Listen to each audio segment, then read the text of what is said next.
The students were nervous to go back to school that morning. There had been a lot of deaths in the past few days, and the body count seemed to be growing rapidly. With not just the Mafias on the loose, but with how many innocent people had fallen victim to vigilante justice, it left everyone a little on edge. Who was going to be next, and who could you trust in these dark times? Cassidy sighed glumly as she made her way to her class. When the power came back on yesterday, she decided to go back to the dorms, where she spent the rest of her day by herself, trying to get her mind off of all the chaos. Eating frozen yogurt and streaming her favorite TV series, it was a good time. However, she knew it wasn't meant to last. She found her mind slipping back to the murders, wondering who was responsible. While she didn't want to send innocent people to their deaths, like that crazy guy from the Burger Hut had taken to doing, these Mafias had to be stopped. But how? Before long, she reached her classroom, absent-mindedly glancing at the professor, Professor Bardsley. He was well known by the students for his laid-back personality. The man never seemed to actually get truly upset, even when it seemed like he should. Today, however, his smile seemed a little affected, which wasn't terribly surprising, really. All these recent deaths were more than a little troubling. Nonetheless, Professor Bardsley did his best to maintain his composure, just smiling pleasantly at the students as they walked in. "Good morning, class," he announced, once everyone had settled into their seats. "Now, before we begin, I realize there's been some concern over recent events." "That's putting it lightly," Cassidy mumbled. "That said, by request of campus security, I'd like to remind you all to stay in groups whenever possible," Professor Bardsley continued. "Be on the lookout for any suspicious activity, and report any such activity immediately. Follow the safety rules, and use your best judgment to avoid any unfortunate incidents. Most of all, remain calm." He gave a reassuring smile. "Based on my observations, the chances of the Mafia striking on campus grounds are very slim. If nothing else, I assure you, you can be at ease in this classroom. You are safe here." The students exchanged glances, whispering to each other uncertainly. As much as they wanted to believe him, it was hard for them to feel so confident.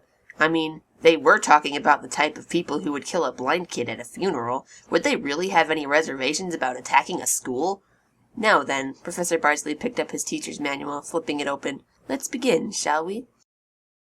After his classes had finished for the day, he only taught morning classes, Professor Bardsley returned home, finding himself again considering the current state of affairs in their humble town.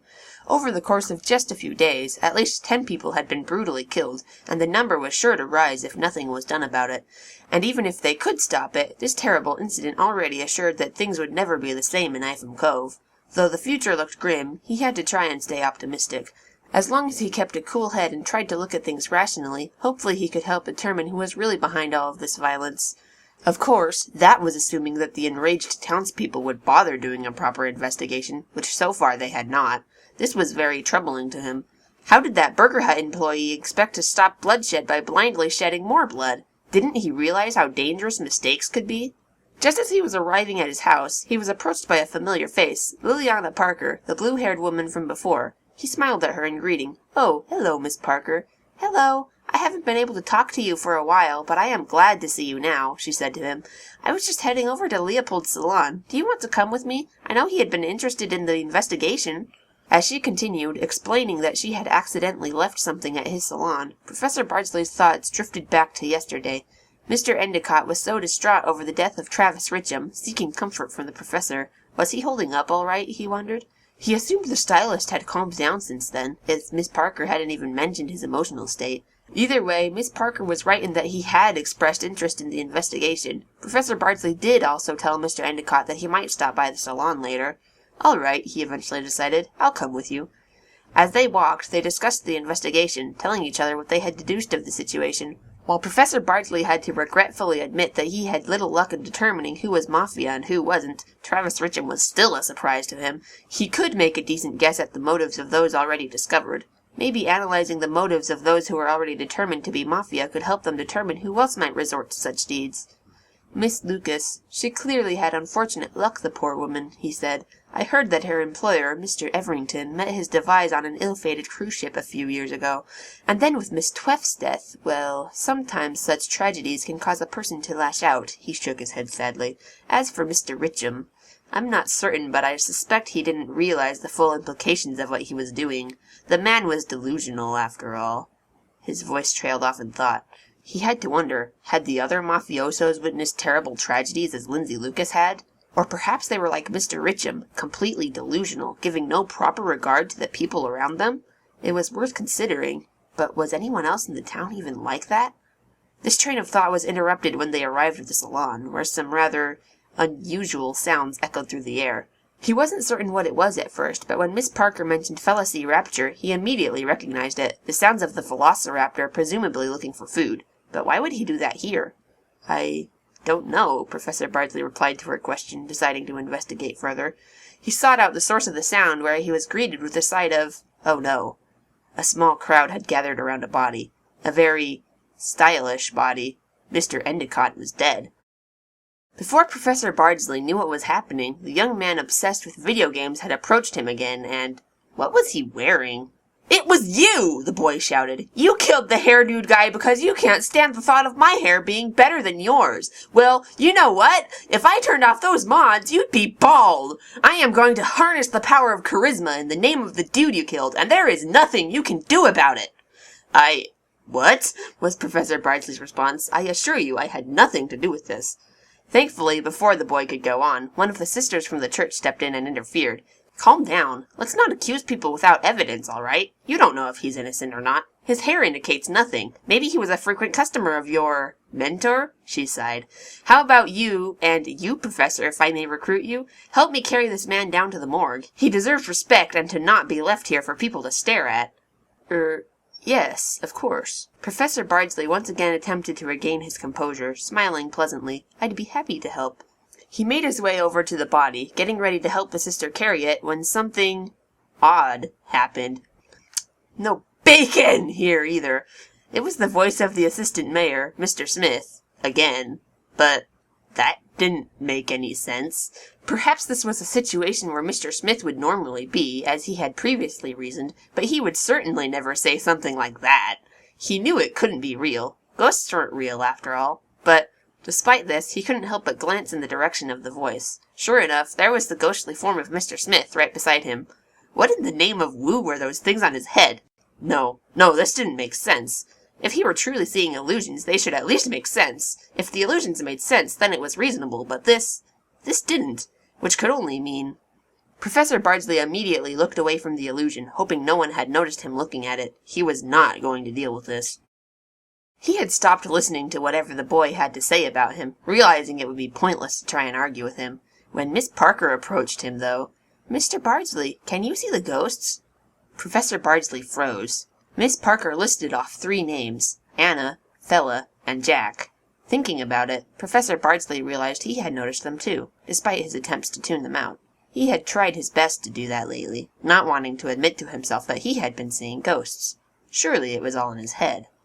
Right? Don't be ridiculous, he stammered, adjusting his glasses with an awkward smile. There's no such thing as ghosts. As much as he didn't want to believe in ghosts, though, he was relieved to hear that he wasn't the only one to have seen them. That meant it wasn't just him. So maybe it wasn't so bad. Maybe he hadn't gone completely mad. It was just the stress getting to him. The ghosts were not particularly happy about being ignored.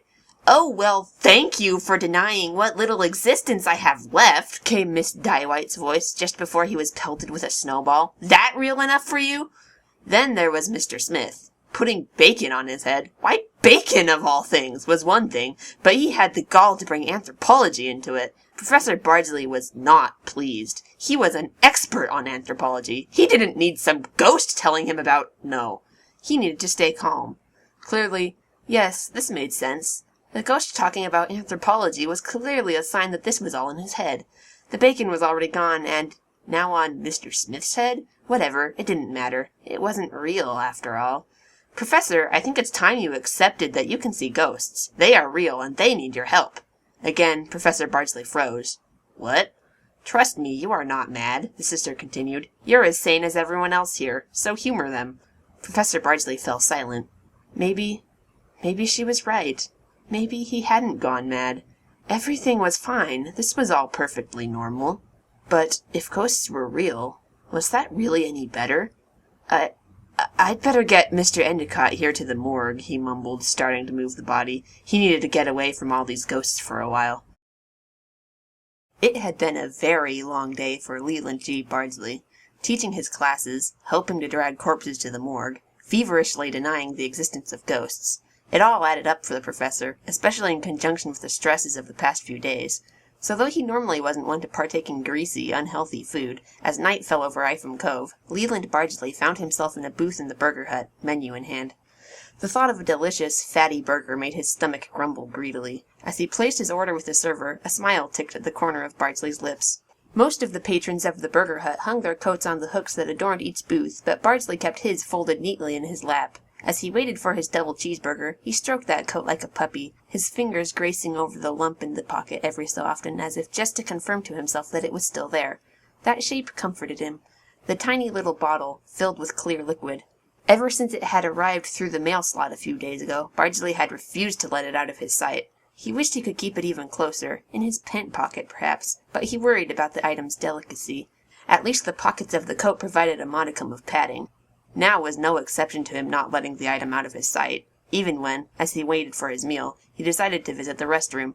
As he rose from the booth, he tucked the coat under arm. But before he could make it there, a voice called to him, "Hey, what are you doing?" Leland turned and found Morty Gunderson. Leland had purposefully sat in a section that did not belong to Morty, and was none too pleased to see him now. Still, keeping a level voice, he replied, "Just using the lavatory." "With your coat?" Leland frowned. "You what?" "Well, with the Mafia around, I didn't feel like leaving personal property unattended. Can't be too safe, you know." "Who would steal a coat?" challenged the bristling Morty. For a moment, Leland debated with himself over whether to keep on fighting, or to throw up his hands in defeat and set down the coat. He also considered simply deciding against using the restroom at all, but this would probably just further pique Morty's interest. After a bit of measured deliberation, Leland pointedly held the coat out towards Morty. "Here," he said, hoping this wasn't the wrong decision. "Take it. I suppose I can trust you to keep it safe for me." With that, Leland G. Bardsley strode into the lavatory. If Morty rooted through the pockets while Bardsley was gone, the server didn't comment. Instead, he quietly handed the coat back to the professor, and Leland thanked him thickly. Upon returning to his table, he discovered that his food had been served. Before picking up the burger, Bardsley cathartically stroked the coat pocket, feeling that precious outline. Still there. Still his. He smiled, then ate.